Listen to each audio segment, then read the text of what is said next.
روزی روزگاری ای توف تو این روزگار.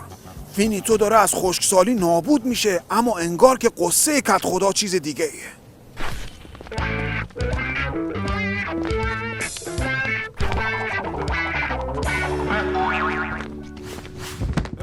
آهای عامل خشکسالی ایست. کدام گوری تشریف میبرید؟ دخترای بد حجاب، موهاتون چرا بیرونه بی حیاها؟ تا کی باید کت خدا از دست شما هرس بخوره؟ همین شماهایی که با این حجاب ول میگردید که همه جا خشکسالی اومده. سری بپوشون. وا چه ربطی داره؟ ضد کت خدا حرف میزنی؟ یعنی الان بیکاری و همه چی حل شده، فقط مونده همین یه تار مو؟ حرف سیاسی میزنی بچه ننه؟ الان میبرمت پیش کت خدا تا از بیکاری درت میاره. کت خدا آقا، دوتا عامل خشکسالی را پیدا کردیم که حرفای گنده تر از دهنشون میزدندی.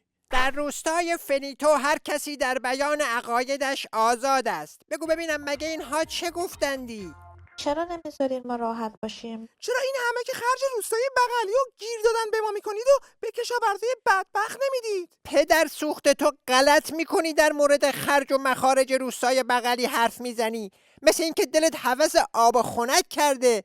قارقال بیا تا آبهای روستای بغلی هم خشک نشده این دوتا فتنگر رو ببر اونجایی که مزه آزادی بعد از بیان رو بچشن. هی ما میگیم آب نداریم، گیر سپیچ به مو میده. اگه مشکل بیابی با این چیزا حل میشد، منم چادر سرم میکردم اندی.